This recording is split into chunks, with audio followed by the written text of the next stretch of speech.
The Ashford Ball glittered with all the excessive splendor that London society demanded in the spring of 1847. The orchestra played a lively waltz that had couples spinning in perfect synchronization. Lady Theodora Cavendish stood near the terrace doors, her pale blue silk gown catching the candlelight as she pretended to admire the garden beyond the glass. She was not admiring the garden. She was watching him.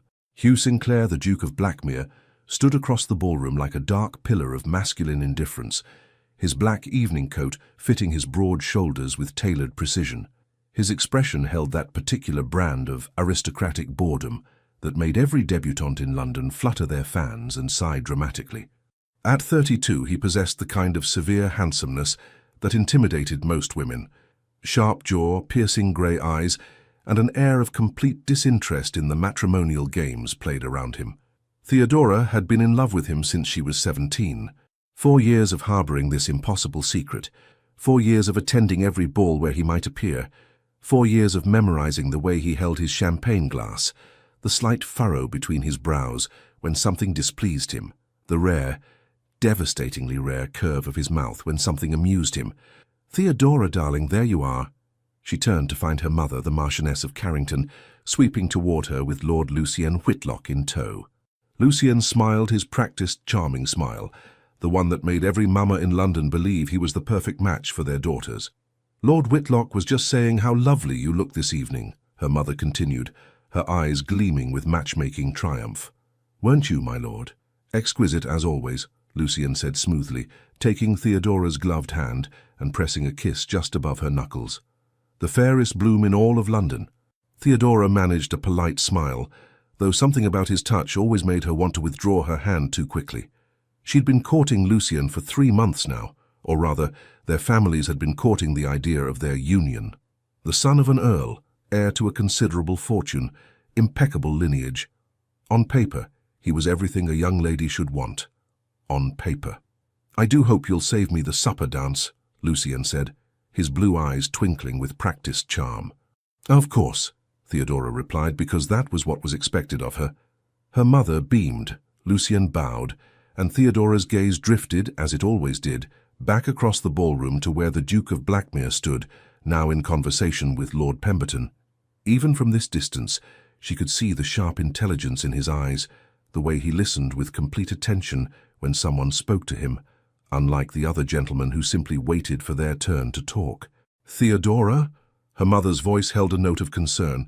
"Are you quite well? You seem distracted." "Forgive me, Mama, just a touch of the heat. Perhaps some fresh air? The terrace is lovely this evening." "Yes, I think I shall." Theodora slipped through the doors onto the stone terrace, grateful for the cool April air against her flushed cheeks. She walked to the balustrade, resting her gloved hands on the cool stone, and breathed deeply. The garden below was illuminated by lanterns, their soft glow creating romantic shadows among the carefully manicured hedges. This was her life, she thought, with a mixture of resignation and melancholy. Marry Lucien, become a respectable wife, manage a household, produce heirs, and watch Hugh Sinclair from afar at social functions for the rest of her days. Never speaking to him beyond polite pleasantries, never knowing if he even remembered her name. Lady Theodora. She jumped, spinning around to find the very object of her thoughts standing in the terrace doorway. The Duke of Blackmere stepped forward, his expression serious, his grey eyes fixed on her with an intensity that made her heart hammer against her ribs. "Your Grace," she managed, dropping into a curtsy despite her trembling knees. "I didn't hear you approach. Forgive the intrusion." He glanced back toward the ballroom, then moved closer, his voice lowering. "I need to speak with you privately. It's rather urgent." "Urgent?" The Duke of Blackmere needed to speak with her urgently? Theodora's mind raced through a dozen impossible scenarios, each more fantastical than the last. "Of course," she said, trying to keep her voice steady. "What is it?" Hugh hesitated, which was unusual for him. He was known for his directness, his unwillingness to engage in the subtle verbal dancing that characterized most aristocratic conversation. He studied her face for a moment, as if weighing his words carefully. "This is rather delicate," he began, "and I debated whether it was my place to speak at all, but I find I cannot, in good conscience, remain silent." Theodora's breath caught. Your Grace, you're frightening me. That is not my intention. He took another step closer, and she caught the faint scent of sandalwood and something uniquely him. It concerns Lord Whitlock. Whatever she'd been expecting, it wasn't that. Lucian! Yes. Hugh's jaw tightened. I understand you've been courting for some months now. Our families have been discussing the possibility of an arrangement. Yes. Then you should know something about the man you're considering marrying. Hugh's grey eyes held hers with unwavering directness. Lord Whitlock possesses a reputation that I suspect has been carefully concealed from you and your family. Theodora's heart began to pound, though not from her usual proximity to the Duke. What sort of reputation? The kind that involves frequent visits to certain establishments in the less respectable parts of London. Gaming hells primarily, though there are also other venues. He paused, clearly uncomfortable with the delicacy required for such a conversation. He is known among gentlemen, though not spoken of in polite society, as a rake of the first order, a gambler, a womanizer who has left more than one young woman in unfortunate circumstances. The words struck her like physical blows. I don't understand. How can this be? His family, his reputation, are carefully maintained facades. Hugh interrupted, his voice gentler now. His father pays his debts. His mother ensures the right stories reach the right ears. But I have it on excellent authority from men I trust that Lord Whitlock is not the gentleman he appears to be. Theodora's mind whirled. 3 months of courtship, of polite conversations and proper chaperoned walks in Hyde Park. Had she been so blind? Or had she simply been too preoccupied with her impossible feelings for the man standing before her to pay proper attention to the one actually courting her? Why are you telling me this? The question escaped before she could stop it, raw and confused. Hugh looked slightly taken aback by her directness. Because you deserve to know the truth before making such a significant decision. But why do you care? The words tumbled out, emboldened by shock and the intimacy of the darkened terrace. Forgive me, Your Grace, but we barely know each other. We've never had more than the briefest of conversations. Why would you concern yourself with my marital prospects? For the first time since she'd known him, Hugh Sinclair looked genuinely uncertain. A faint crease appeared between his dark brows, and he seemed to be searching for the right words. Because I know you to be a woman of excellent character, he said finally. Your family is respectable, your father is a man I admire greatly, and you yourself have always conducted yourself with grace and intelligence.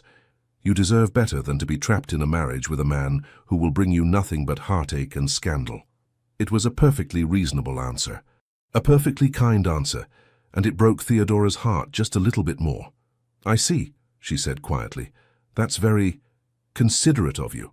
I realize this is shocking news, Hugh continued, clearly missing the deeper current of her disappointment. But I urge you to pay closer attention to Lord Whitlock's movements, where he goes, whom he associates with. You'll find I'm not mistaken. Theodora nodded, her throat tight with a complicated tangle of gratitude, humiliation, and the persistent, foolish hope that refused to die. Thank you for the warning, Your Grace. Hugh studied her face, and for a moment she thought she saw something flicker in those grey eyes. Concern, perhaps, or curiosity, but then it was gone, replaced by his usual composed expression. I should return to the ballroom before your absence is noted, he said, stepping back. But please, Lady Theodora, take my words seriously. You deserve happiness, not a lifetime of regret. He bowed, turned, and disappeared back into the glittering ballroom, leaving Theodora alone on the terrace with her shattered illusions and her racing heart. The Duke of Blackmere had saved her from a disastrous marriage, and he had absolutely no idea that she'd been in love with him all along. The following morning, Theodora sat in her father's study, the morning sun streaming through the tall windows as she recounted the previous evening's conversation. The Marquis of Carrington listened intently, his weathered face growing increasingly grave as his daughter spoke. Blackmere said this? He asked when she'd finished. You're certain? Yes, Papa. He was quite specific. The Marquis leaned back in his leather chair, steepling his fingers. Hugh Sinclair is many things, reserved, particular, sometimes unbearably serious. But he is not a gossip and he is not a liar. If he took the trouble to warn you personally, then I believe we must take his concerns seriously. What should we do? Leave that to me, my dear. Her father's expression softened. "I'll make some discreet inquiries. If what Blackmere says is true, then this courtship ends immediately. I'll not have my daughter married to a scoundrel, regardless of his family's status." Relief flooded through Theodora. "Thank you, Papa." "You should thank Blackmere," the Marquess said thoughtfully. "It took courage to approach you with such delicate information. Many men would have stayed silent rather than risk the awkwardness." "Yes," Theodora said quietly. "He was very kind." Her father's sharp eyes studied her face. "Theodora, is there something else you wish to tell me?" "No, Papa.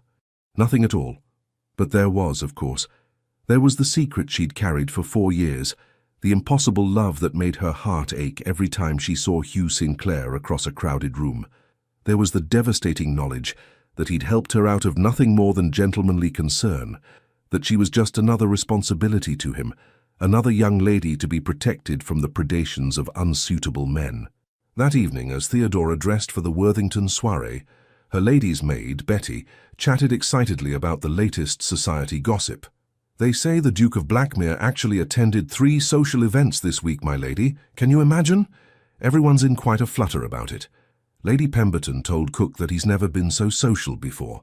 Some think he might finally be looking for a wife." Theodora's hands stilled on her necklace. "Does anyone know why he's attending more events?" "Oh, the usual speculation, my lady. Some say he's under pressure from his family to produce an heir.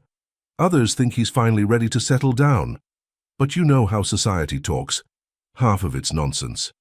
Betty secured the final pin in Theodora's dark hair. "There, you look absolutely lovely, my lady. That green silk brings out your eyes beautifully." Theodora studied her reflection. At 21, she knew she was considered attractive enough. Dark hair, hazel eyes, a pleasant figure. But standing next to the ethereal beauties who typically caught the attention of dukes, she felt decidedly ordinary. The Worthington soiree was a smaller affair than the Ashford ball, which meant the rooms felt more intimate, conversations more personal. Theodora had barely arrived when Lord Whitlock appeared at her side, all charming smiles and practiced compliments. "Lady Theodora, how delightful to see you again so soon." She studied him with new eyes, remembering the Duke's warning. Lucien was handsome, certainly. Golden hair, bright blue eyes, the kind of classical features that made matrons sigh. But now that she was paying attention, she noticed things she'd missed before. The slight redness in his eyes, as if he'd been up too late. The way his gaze flickered around the room, even as he spoke to her, as if constantly assessing, calculating. The overpowering cologne that seemed designed to mask something less pleasant. "Lord Whitlock," she replied coolly. "I trust you've been well?" "Exceedingly well now that I'm in your presence." He moved closer, too close for propriety. "I was hoping we might continue our courtship with a drive through Hyde Park tomorrow afternoon. I'm afraid I have a prior engagement." A flash of irritation crossed his features before he smoothed it away with another smile. "The day after, then? I'll have to check my calendar and send word to your mother." His jaw tightened almost imperceptibly. "Have I done something to offend you, my lady?" Before Theodora could formulate a diplomatic response, a deep voice spoke from behind her. "Good evening, Lord Whitlock, Lady Theodora." She turned to find the Duke of Blackmere standing there, imposing in his evening attire, his grey eyes fixed on Lucien with an expression that could only be described as coolly assessing. "Your Grace," Lucien said, his smile becoming strained. "What a pleasant surprise." "Is it?" Hugh's tone suggested he found nothing particularly pleasant about the encounter. He turned to Theodora. "Lady Theodora, your father asked me to convey that he wishes to speak with you regarding a family matter. He's in the card room." It was a lie, an obvious, transparent lie, and yet Theodora seized upon it gratefully. "Oh, yes, of course. Please excuse me, Lord Whitlock." She curtsied quickly and allowed Hugh to guide her away, his hand hovering just behind her elbow without quite touching her. They walked in silence until they reached a quiet corner near the library, away from the main press of guests. Only then did Hugh stop and turn to face her, his expression concerned. "Forgive the deception," he said quietly, "but you looked as though you needed rescuing." "I did," Theodora admitted, her heart doing that familiar, foolish flutter at his proximity. "Thank you again. Has your father made inquiries about Whitlock?" "Yes, he's looking into the matter discreetly." "Good." Hugh paused, then added, I hope I haven't caused difficulties between your family and the Whitlocks. That wasn't my intention. You've caused no difficulties whatsoever, Theodora assured him. If anything, you may have saved me from a terrible mistake. I'm grateful, truly. Hugh studied her face with an intensity that made her breath catch. You're handling this with remarkable composure. Many young ladies would be devastated by such a revelation. Perhaps I'm not like many young ladies, Theodora said, then immediately regretted the boldness of the statement. But Hugh's expression softened almost imperceptibly. No, he said quietly, I don't believe you are. For a moment, one crystalline, perfect moment, they simply looked at each other. The sounds of the soiree faded into the background, the chatter and laughter becoming nothing more than distant noise. Theodora felt as though she could drown in those grey eyes, in the subtle intelligence and unexpected kindness she saw there. Then Hugh cleared his throat and stepped back, the moment shattering like dropped crystal. I should return to the card-room before my absence is noted, he said, his formal mask sliding back into place. Good evening, Lady Theodora. Good evening, Your Grace. She watched him walk away, her heart a confusion of gratitude, longing, and the persistent ache of loving someone who would never see her as anything more than a responsibility to be managed.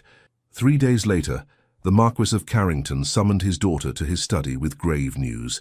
His inquiries had confirmed everything the Duke of Blackmere had warned about. Lord Lucian Whitlock was indeed a gambler, a rake, and a man of decidedly questionable character.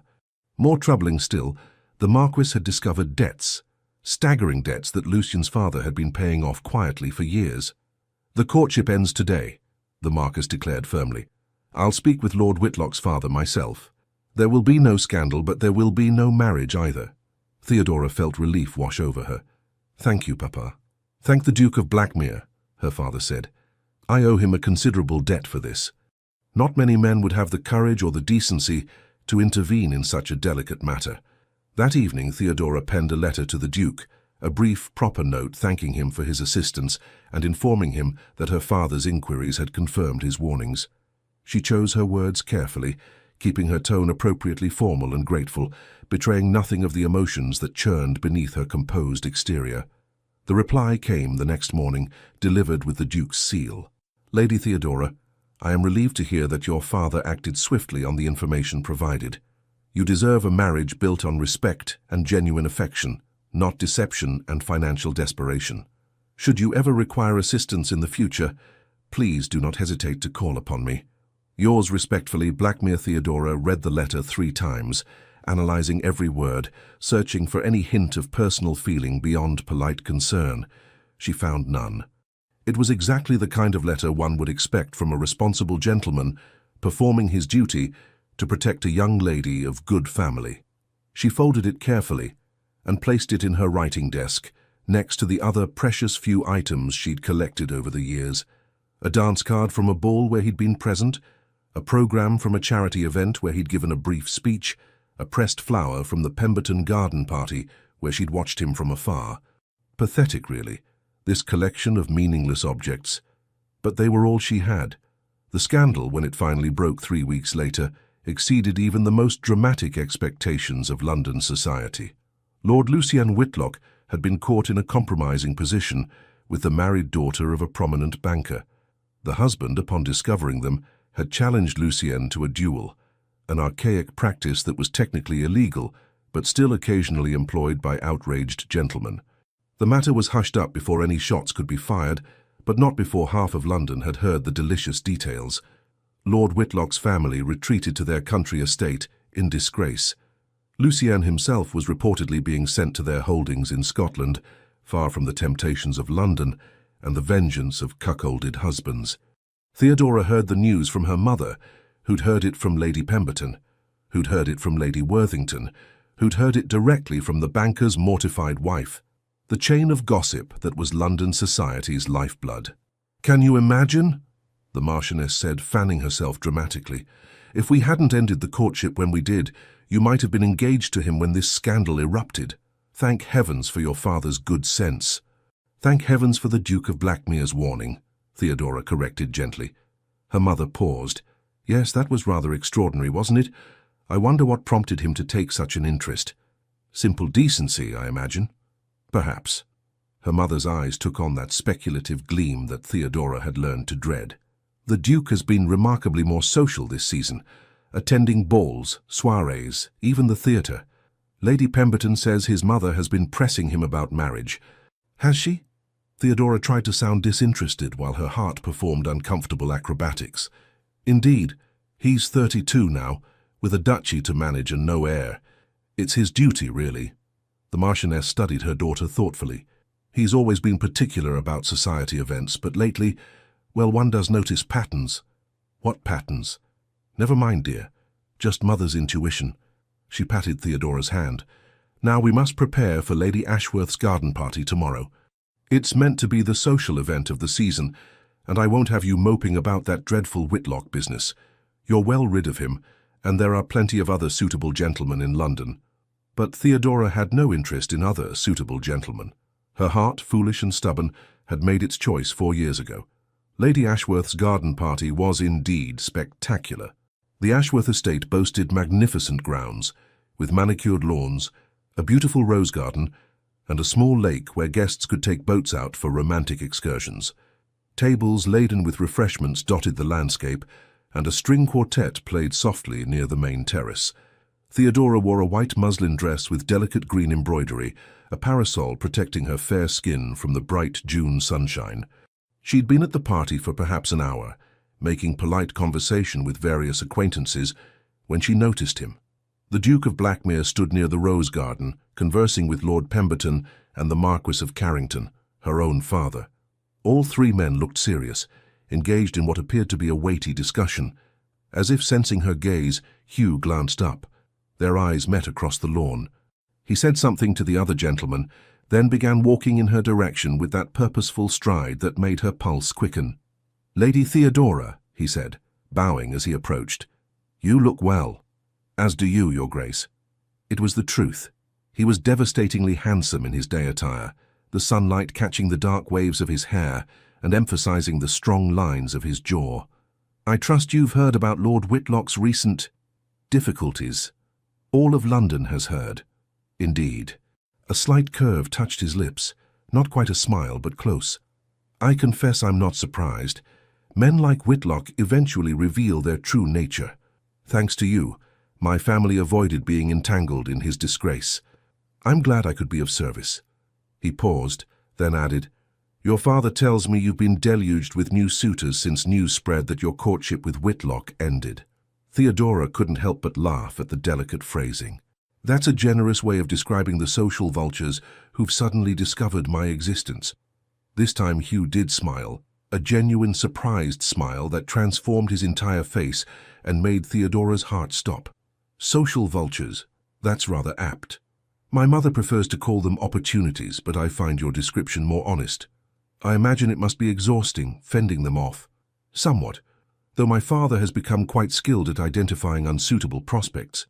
He's developed a rather comprehensive vetting system." Hugh's expression grew thoughtful. "Has he?" "Oh yes, family history, financial standing, personal habits, associates.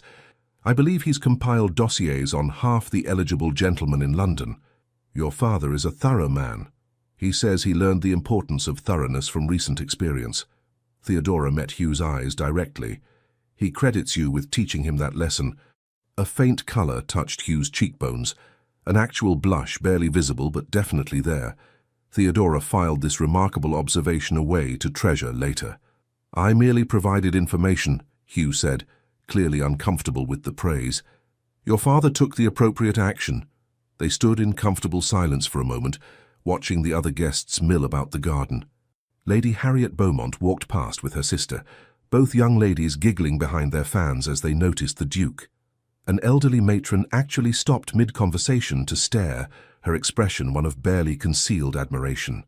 "You're quite the sensation," Theodora observed, amused.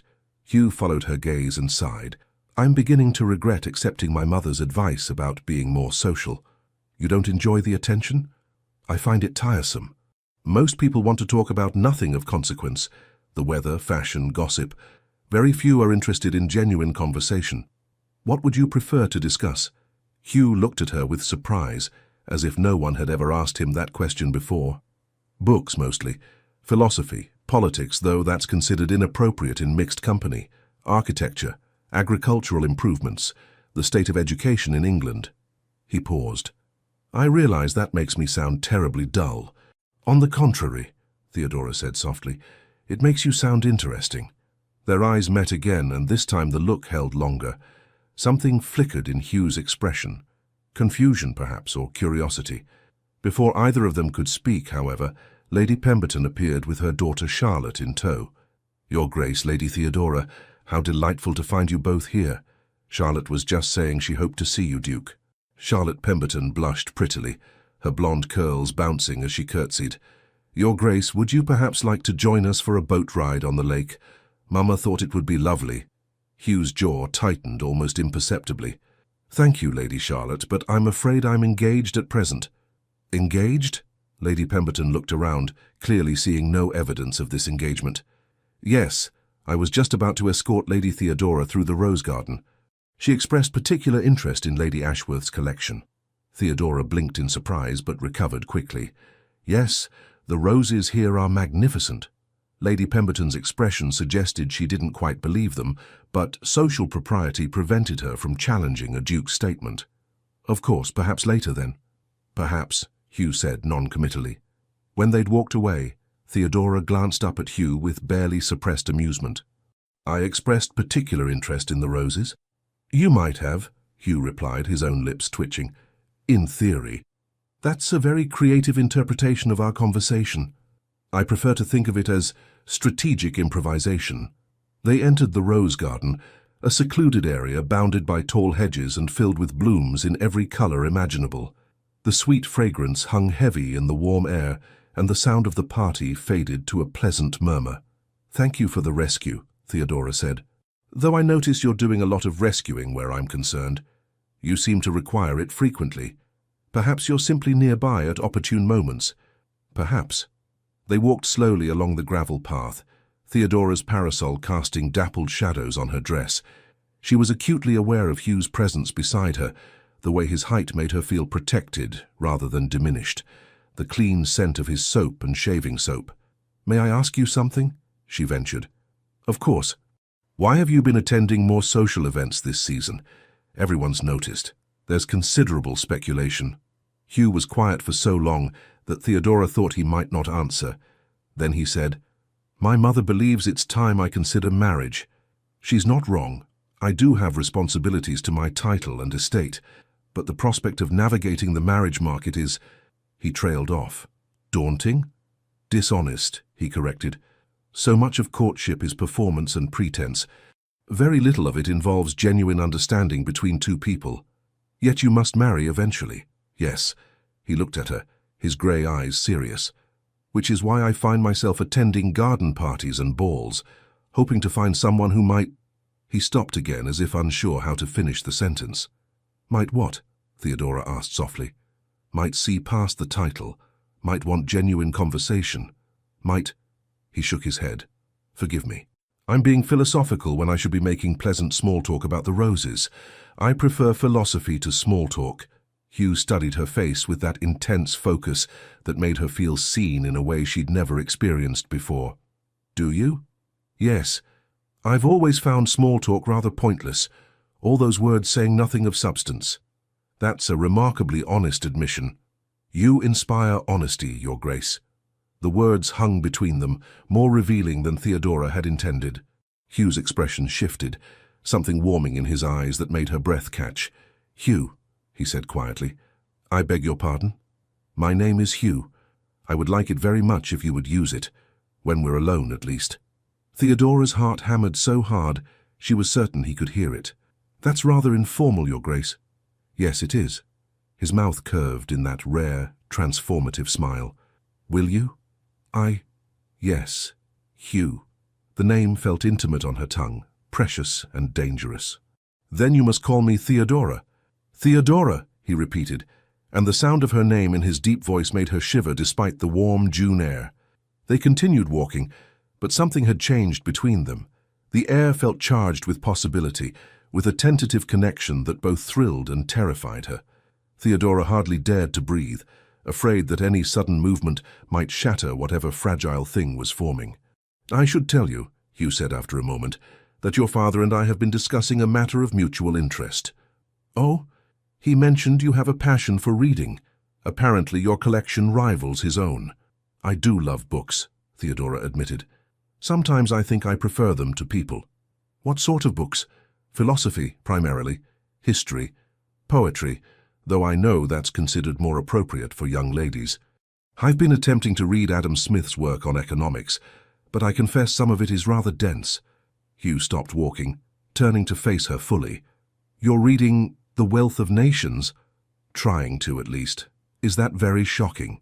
"It's—" He paused, seeming to search for words. "It's remarkable. Most young ladies of my acquaintance limit their reading to fashion plates and romantic novels." "I read those too," Theodora said, slightly defensive. "But I also like to understand the world beyond drawing rooms and dance floors. Have you read Burke or Wollstonecraft?" "Both, though I had to borrow them from my father's library secretly.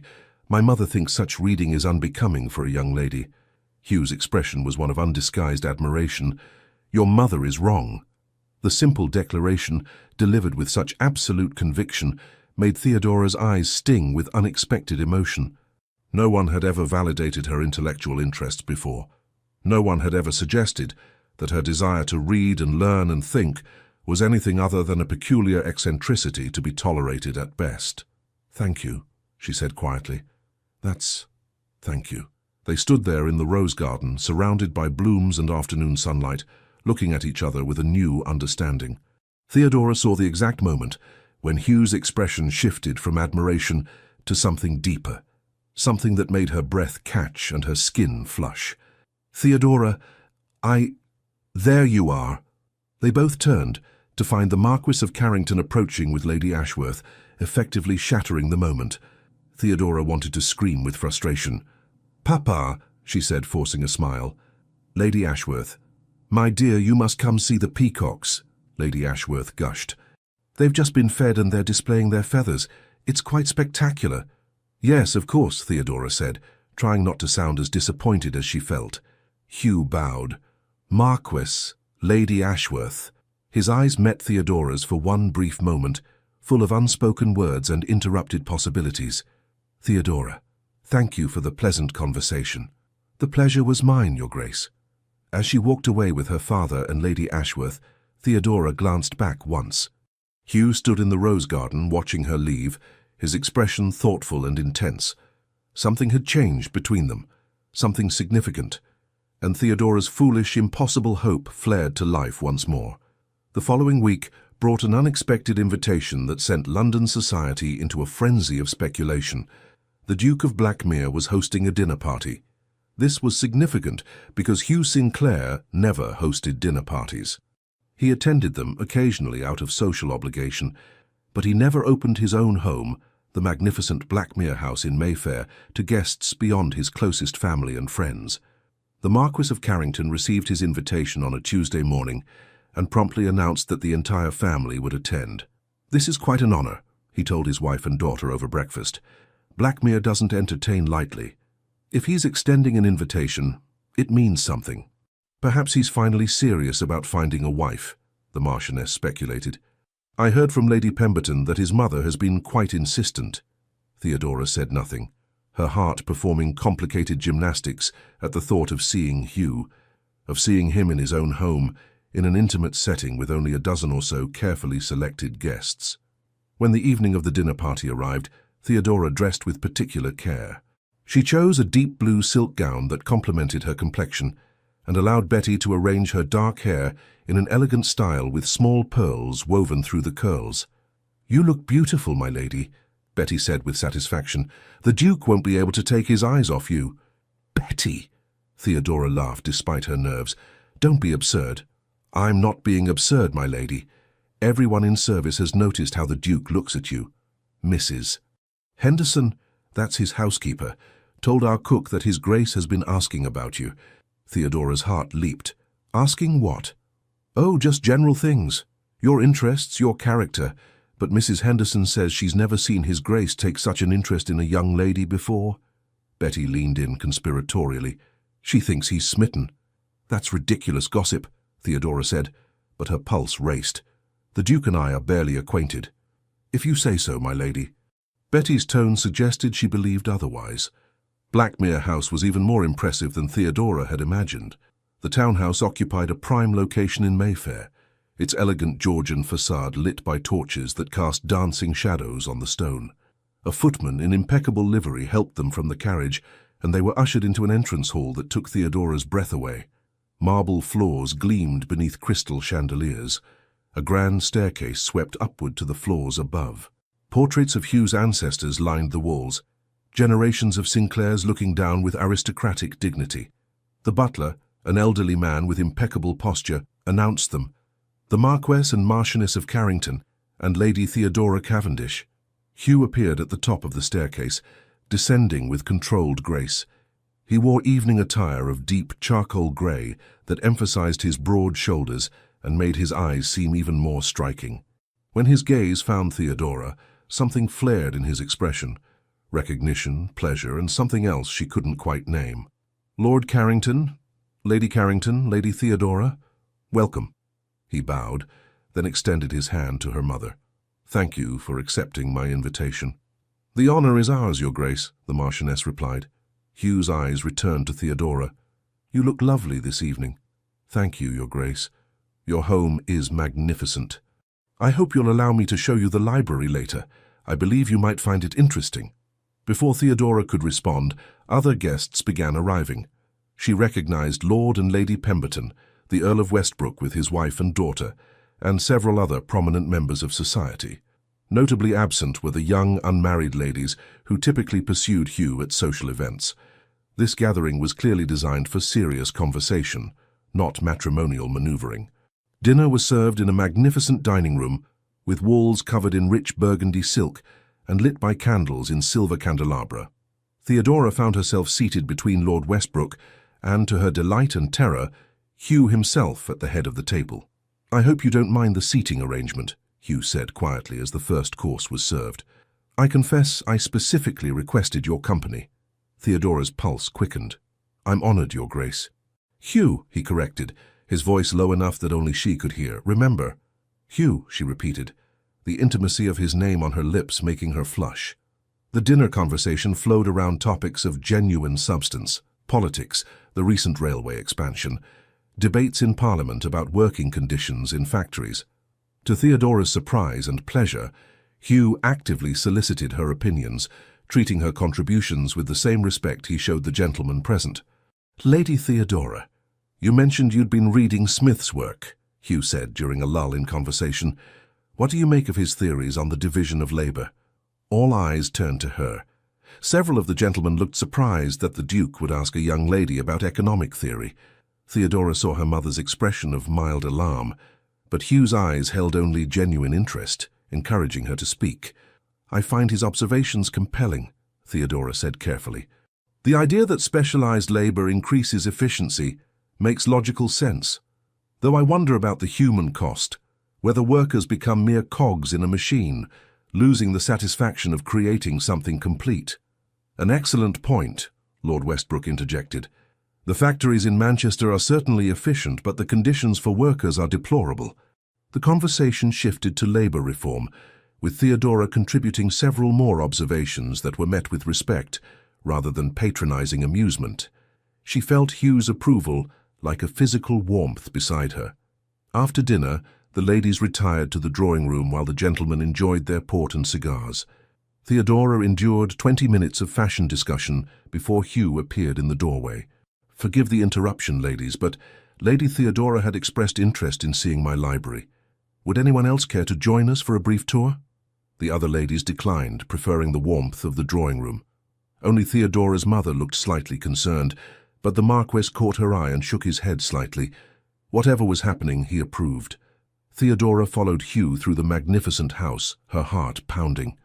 They climbed the stairs to the second floor, walked down a long corridor lined with more family portraits, and finally stopped before a set of double doors. "This is my favorite room in the house," Hugh said, opening the doors. "Very few people have seen it." Theodora stepped inside and gasped. The library was breathtaking. Floor-to-ceiling bookshelves lined every wall, filled with thousands of volumes bound in leather of various colors. A massive fireplace dominated one wall, with comfortable chairs arranged before it. Tall windows overlooked the garden behind the house, and a rolling ladder provided access to the higher shelves. "This is magnificent," Theodora breathed, turning in a slow circle. "Absolutely magnificent." Hugh watched her reaction with undisguised pleasure. "I thought you might appreciate it." "Appreciate it? I could live in this room and never be bored." She walked to the nearest shelf, running her fingers reverently along the spines. "Philosophy, history, science, poetry. You have everything." "Not quite everything," Hugh said, moving to stand beside her. "But I'm always adding to the collection. There's a bookshop near Piccadilly that sends me catalogues of new acquisitions." "Hatchard's?" "Yes. You know it? I've been begging my father to take me there for months, but he keeps saying it's too far from our house." Theodora pulled out a volume, a first edition of Edmund Burke's Reflections on the Revolution in France. "Oh, this is wonderful. I've only read this in my father's much more worn copy. You may borrow it if you like." She looked up at him in surprise. "Truly?" "Of course, what good are books if they're not read?" Hugh's expression grew more serious. "Theodora, there's something I wanted to discuss with you, away from the other guests." Her breath caught. "What is it?" Hugh seemed to gather his thoughts, his usual confidence giving way to something more uncertain. "I realize we've only known each other a short time. Truly known each other, I mean. Our previous encounters were brief, superficial, but these past few weeks I found myself thinking about you rather frequently." Theodora's heart was beating so hard she felt dizzy. "Have you?" "Yes. Our conversation in the rose garden at Lady Ashworth's party. It affected me more than I expected." He turned to face her fully, his grey eyes intense in the lamplight. "You're not like other young ladies I've met. You're intelligent, genuine, unafraid to express your real thoughts. You read philosophy and economics. You value substance over appearance. And you—" He paused as if the next words were difficult. "You make me want to be more social, more engaged with the world, simply because I might encounter you." Theodora felt tears prickling her eyes. This moment, this impossible, wonderful moment, was everything she'd dreamed of for 4 years. "Hugh," she said softly, "I must tell you something." "What is it?" "I've been in love with you since I was 17 years old." The words fell into the space between them like stones into still water, creating ripples that couldn't be called back. Hugh stared at her, his expression one of complete shock. "You—" "What?" "I've loved you for 4 years," Theodora continued, the truth pouring out now that she'd started. "Every ball, every party, every social event. I attended hoping you might be there. I've watched you from across ballrooms. I've treasured every brief conversation we've had. When you warned me about Lord Whitlock, I was grateful, of course, but part of me hoped. I hoped it might mean something more, that you might see me as more than just someone to be protected." Hugh's face had gone pale. "Theodora, I had no idea. How could you? I never said anything. I never gave any indication beyond what any other young lady might show." She laughed shakily. "I've become quite skilled at hiding my feelings." 4 years, Hugh said slowly, as if testing the words. "You've loved me for 4 years?" "Yes. And I've been completely oblivious. You had no reason to notice me. I was just another young lady in society, unremarkable in every way." "That's not true," Hugh said sharply. "You're anything but unremarkable." He ran a hand through his hair, clearly trying to process this revelation. "Theodora, if I'd known—" "You would have what? Married me out of pity? I don't want your charity, Hugh. I never did." Theodora's voice grew stronger, despite the tears threatening to fall. "I told you this because I couldn't bear for you to think I was just responding to your recent attention. I need you to know that my feelings are real, that they've existed long before you decided to rescue me from Lord Whitlock." Hugh stepped closer, his expression intense.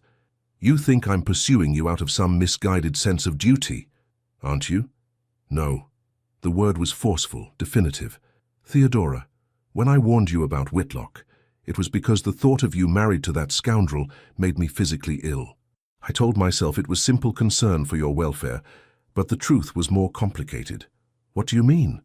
"I mean that I've noticed you for longer than these past few weeks. At the Pemberton Ball last autumn, you wore a green gown and spent most of the evening in conversation with Lady Westbrook about her work with orphanages. You laughed at something she said, and the sound, it stayed with me for days." Theodora's breath caught. "You remember that?" "I remember everything about you," Hugh said quietly. "The way you tilt your head when you're thinking. The small crease that appears between your brows when you're concentrating. The way you bite your lower lip when you're nervous, exactly as you're doing right now." Theodora immediately stopped biting her lip, her cheeks flushing. Hugh continued, "When I learned about your courtship with Whitlock, I was furious. Not just at him, but at myself for waiting so long, for being too cautious and reserved. I told myself I was protecting you, but really I was giving myself an excuse to speak with you, to be near you." "But you said I deserved better," Theodora protested. "You said I was an excellent woman from a wonderful family." "Because you are. But that's not why I helped you. I helped you because the thought of you belonging to anyone else was unbearable." They stood facing each other in the library. The truth finally laid bare between them. Theodora felt as though she couldn't quite catch her breath, as though the world had tilted slightly on its axis. 4 years, Hugh said again, shaking his head. "I've wasted 4 years. You didn't know. I should have known. I should have paid attention." He moved closer, close enough that she could see the darker flecks in his grey eyes. "Theodora, I know this is sudden.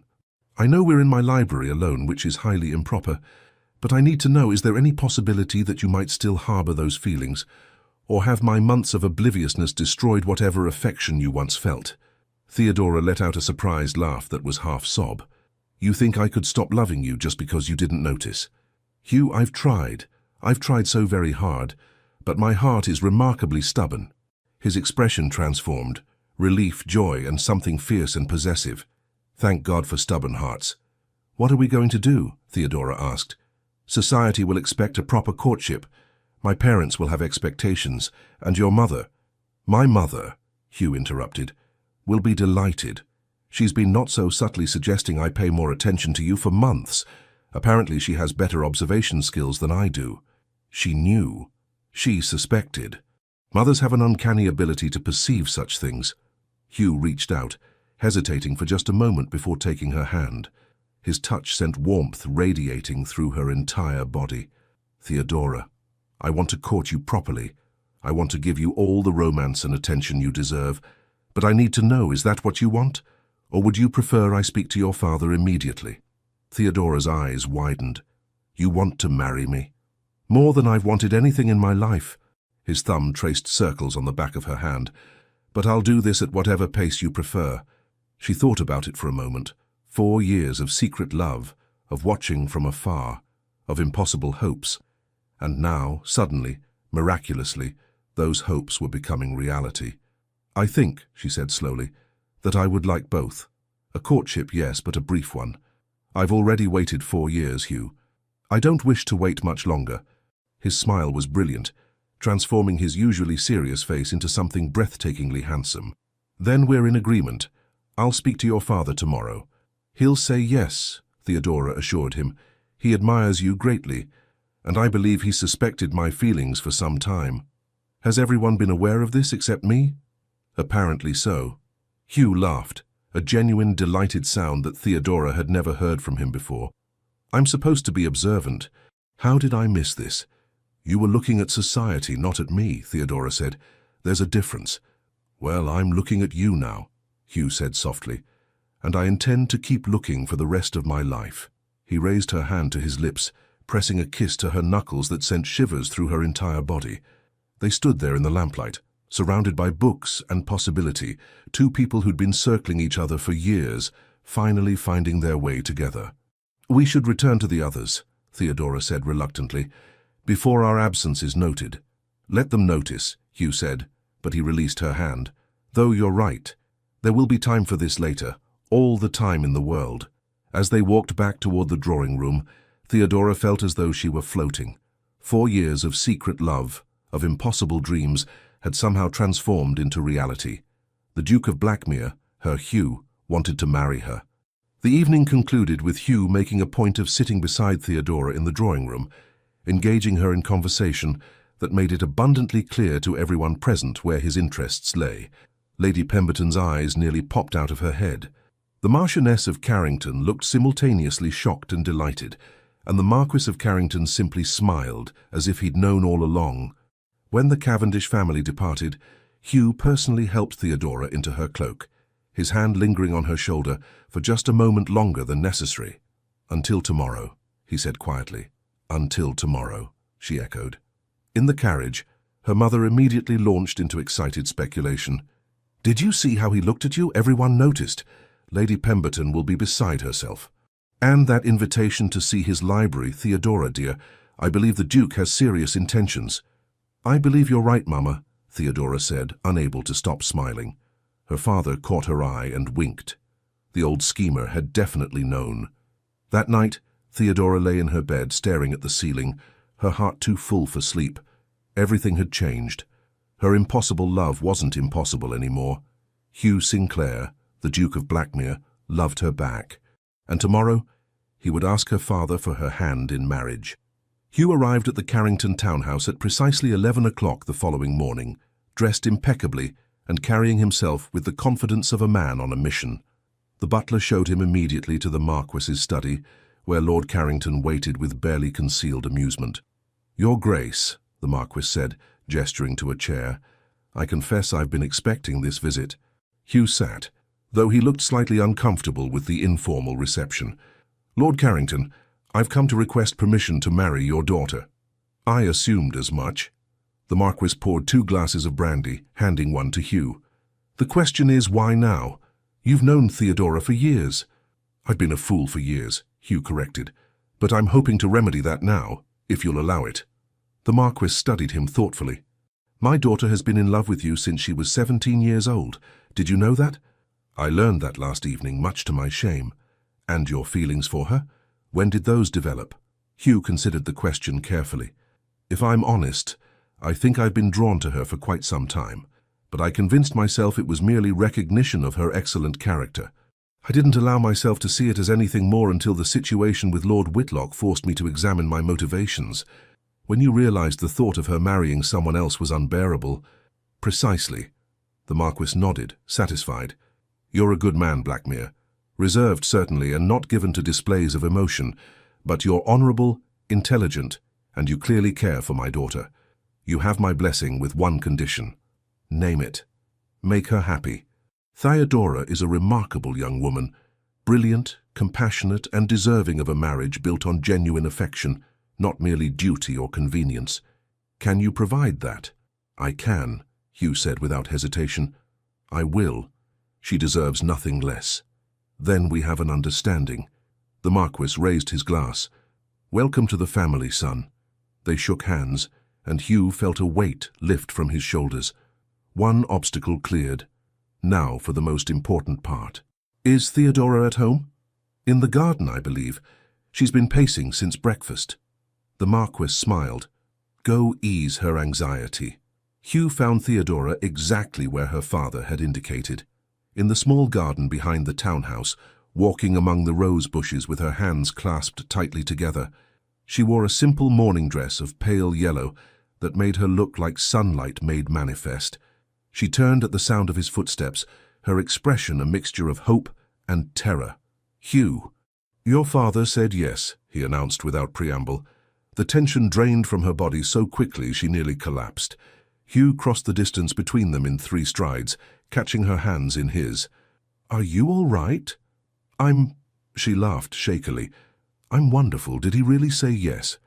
"Without hesitation, though he did extract a promise that I would make you happy." "That seems reasonable." "I intend to spend the rest of my life keeping that promise." Hugh squeezed her hands gently. "Theodora, I know we discussed a brief courtship, but I find I'm impatient. Would you object to a wedding in 6 weeks?" Her eyes widened. 6 weeks? That's hardly any time at all. I've already wasted 4 years. I don't wish to waste another moment. He pulled her closer, propriety be damned. They were in her family's garden, after all. "Say yes." "Yes," she breathed. "Yes, of course, yes." Hugh had never considered himself a romantic man. He'd always viewed marriage as a practical arrangement, a duty to be fulfilled. But standing in that garden with Theodora looking up at him with love shining in her hazel eyes, he understood for the first time what poets wrote about. What made sensible men do foolish things? What transformed the mundane into the miraculous? "I love you," he said, the words feeling both strange and perfectly natural.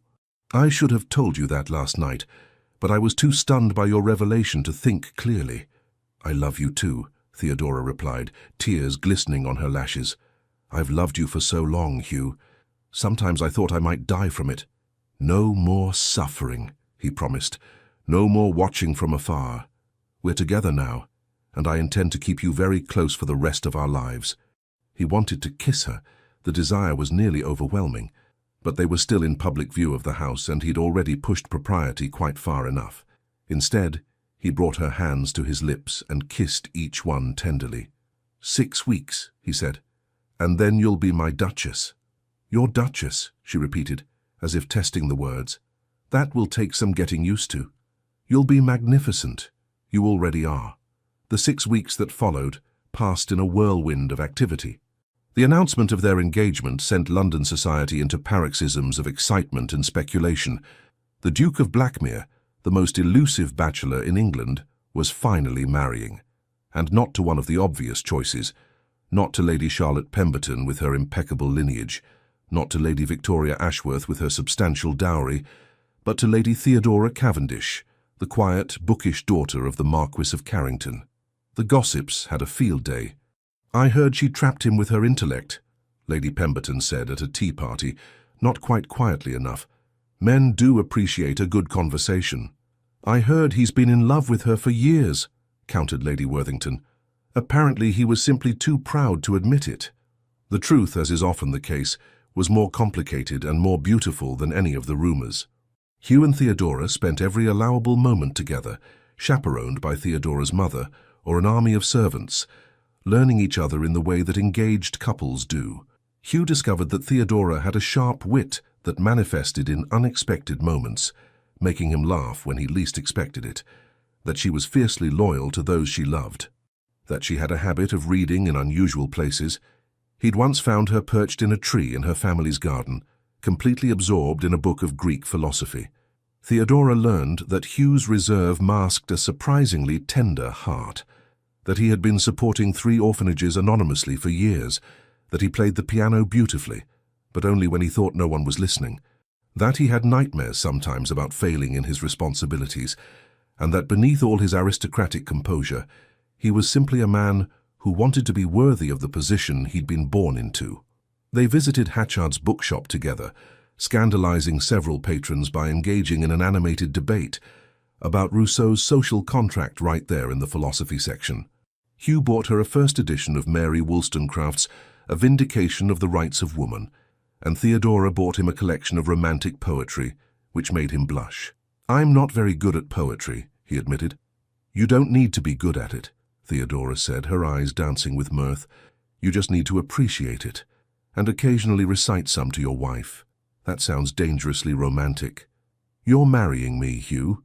You'd better get comfortable with romance." He pulled her into a quiet corner of the shop. They'd managed to briefly lose their chaperone in the history section, and said seriously, "I'm comfortable with anything that involves you." The wedding preparations proceeded with military precision, overseen by the Marchioness of Carrington and the Dowager Duchess of Blackmere, who had taken to each other immediately. The ceremony would be held at St. George's, Hanover Square, followed by a wedding breakfast at Carrington House. "It's going to be the social event of the season," the Marchioness declared. "Everyone will attend." "Everyone already is attending," Theodora replied, looking at the guest list with mild alarm. "Mamma, there are 300 people on this list." "It's a ducal wedding, dear. We can't have a small affair." Hugh, when consulted, simply shrugged. "Invite the entire city if it pleases you. I only care about the part where Theodora becomes my wife." The night before the wedding, Theodora's father requested a private word with her in his study. She found him standing by the window, looking out at the London streets with a pensive expression. "Papa?" He turned, smiling. "Come in, my dear. Close the door." Theodora did so, settling into the familiar chair across from his desk. This room had been the site of so many important conversations throughout her life. The day he'd explained why she needed a governess, the morning after her mother had told her about the realities of marriage, the evening he'd confirmed Hugh's suspicions about Lord Whitlock. "I wanted to tell you something before tomorrow," the Marquis said. "Something I perhaps should have said years ago." "What is it?" I knew you loved him. Blackmere. I've known for years. Theodora felt her cheeks flush. Was I so obvious? To a father who pays attention, yes. He smiled gently. You thought you were being subtle, but I noticed. The way you always knew exactly where he was in any room. The way you lit up when someone mentioned his name. The way you made excuses to attend events you normally found tedious, simply because he might be there. Why didn't you say anything? Because you needed to come to it on your own. Both of you did. The Marquis moved to sit on the edge of his desk. I could have arranged an introduction years ago. I could have invited him to dinner, created opportunities for you to interact. But that wouldn't have been genuine. You both needed to find each other naturally, even if that took 4 years. Even then, the best things are worth waiting for. He reached out and took her hand.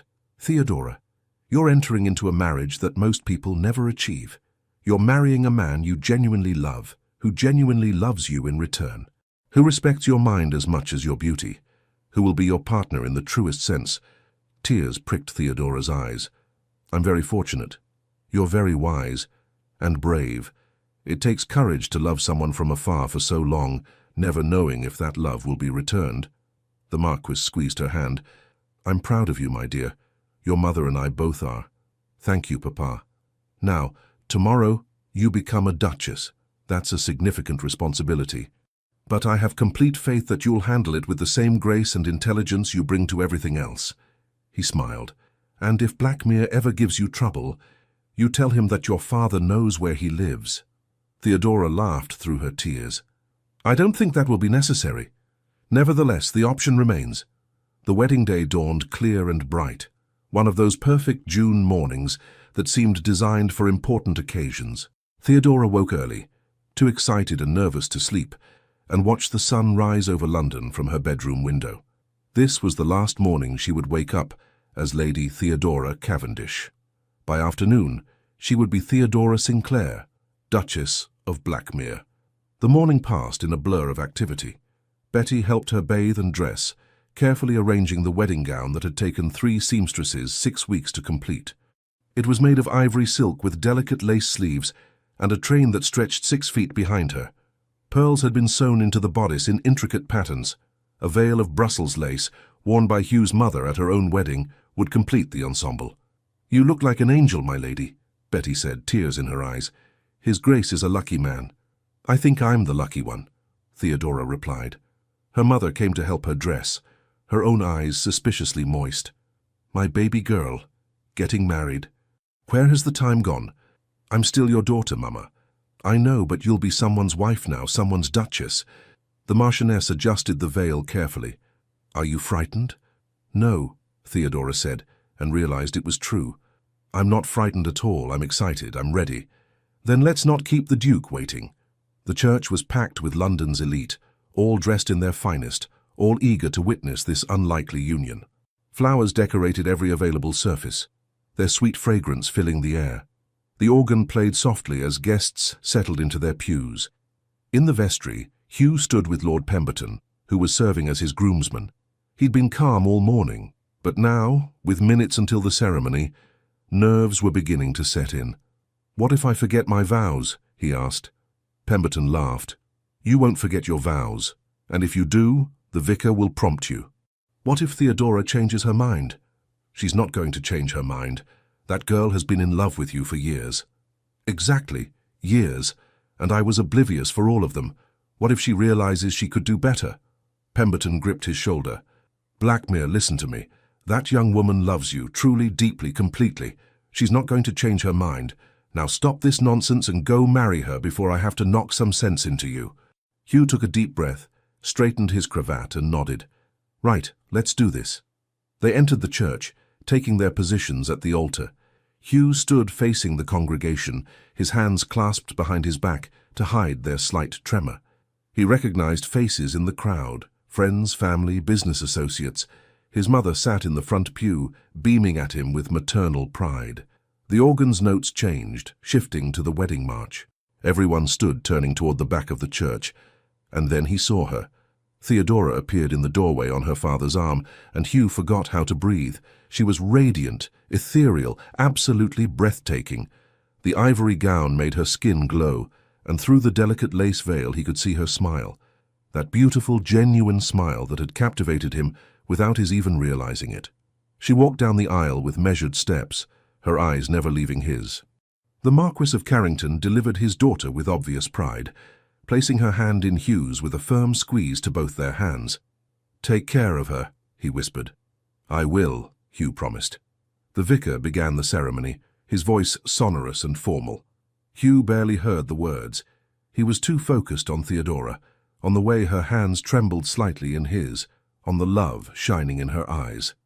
"Do you, Hugh Charles Sinclair, Duke of Blackmere, take this woman to be your lawfully wedded wife?" "I do." The words came out strong and clear, leaving no room for doubt. "And do you, Theodora Elizabeth Cavendish, take this man to be your lawfully wedded husband?" "I do," Theodora said, her voice soft but certain. They exchanged rings, simple gold bands that Hugh had chosen himself, having them engraved with their initials and the date. When the vicar pronounced them man and wife, Hugh lifted the veil with careful hands and looked into the face of his Duchess. "Hello, wife," he said softly. "Hello, husband," she replied, tears streaming down her cheeks. He kissed her then, in front of 300 witnesses, in front of God and society and everyone who'd ever doubted that the reserved Duke of Blackmere could love with passion. It was a kiss that spoke of 4 years of waiting, of obstacles overcome, of love finally acknowledged. The congregation erupted in applause. The wedding breakfast at Carrington House was a magnificent affair. The ballroom had been transformed into a garden paradise, with flowers and ribbons decorating every surface. A string orchestra played softly, while servants circulated with champagne and delicacies. Hugh and Theodora stood together, receiving congratulations, his hand possessive on the small of her back, her smile radiant and genuine. Everyone wanted to offer their best wishes, to be part of this moment. "I knew it all along," Lady Pemberton declared, conveniently forgetting her previous skepticism. "Anyone could see you two were meant for each other." "Congratulations, Blackmere," Lord Westbrook said, shaking Hugh's hand firmly. "You've married an exceptional woman." "I know," Hugh replied, pulling Theodora closer. "I'm the most fortunate man in England." When they finally had a moment alone, or as alone as one could be at a wedding breakfast with 300 guests, Hugh leaned down and whispered in Theodora's ear. "How much longer must we stay?" She laughed. "We can't leave our own wedding breakfast, Hugh. Watch me. At least wait until we've cut the cake." "Fine. But after that I'm taking you to Blackmere House, and we're not emerging for at least a week." "A whole week? Possibly longer." Theodora blushed, but her eyes sparkled with anticipation. "I suppose I can live with that." They cut the cake, an enormous creation of 5 tiers decorated with sugar flowers. They danced the first waltz together, moving in perfect synchronization while the guests watched and whispered. They endured countless toasts, most of them delivered with varying degrees of sincerity and wit. Finally, as the afternoon sun began to slant through the windows, Hugh declared they'd fulfilled their social obligations, and it was time to leave. There were protests, of course, but he was a duke and this was his wedding day, so his word prevailed. The ducal carriage waited outside, decorated with flowers and white ribbons. Servants loaded Theodora's trunks. She would officially take up residence at Blackmere House now. As they prepared to depart, her family gathered for final goodbyes. Her mother hugged her tightly, whispering, "Be happy, my darling." Her father kissed her forehead. "Remember, if he gives you any trouble, you know where he lives," Theodora finished, laughing. "I know, Papa." Hugh helped her into the carriage, then climbed in beside her. As they pulled away from Carrington House, she leaned against his shoulder, suddenly exhausted but blissfully content. "We did it," she said. "We did." Hugh wrapped his arm around her, holding her close. "Are you happy?" "I'm more than happy. She searched for the right word. "I'm complete. For the first time in 4 years, I feel complete. Only 4 years. I think I've been incomplete my entire life, just waiting to find you." Theodora tilted her head to look up at him. "That's remarkably poetic for a man who claimed he wasn't good at poetry. Love makes poets of us all, apparently." They rode in comfortable silence for a while, watching London pass by the windows. Finally, Theodora said, "Thank you." "For what?" "For saving me from Lord Whitlock, for noticing me, for loving me back." Hugh tightened his hold on her. Theodora, I should be thanking you. You loved me when I was too blind to see it. You waited for me even when there was no guarantee I would ever notice. You gave me the greatest gift anyone has ever given me. Your heart, freely and completely. It was always yours, she said simply. From the moment I first saw you at the Pemberton ball, when I was 17 and foolish and had no idea what love really meant, it was always yours, Hugh. He kissed her then, properly this time, without 300 witnesses or social propriety to constrain them. When they finally broke apart, both breathless, Hugh rested his forehead against hers. I will spend the rest of my life earning that gift, he promised, every day for as long as we live. You already have, Theodora said, just by being you, just by finally seeing me. 2 years later. The library at Blackmere House had undergone some changes.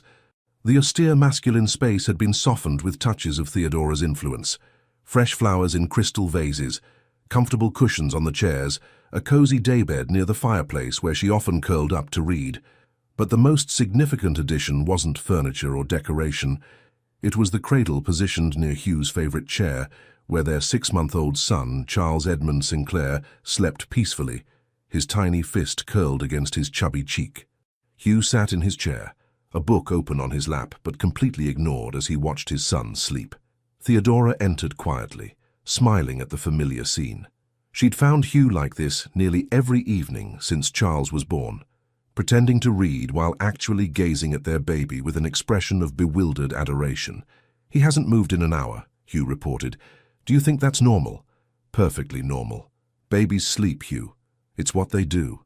But what if... He's fine. Theodora settled into Hugh's lap, wrapping her arms around his neck. You need to stop worrying so much.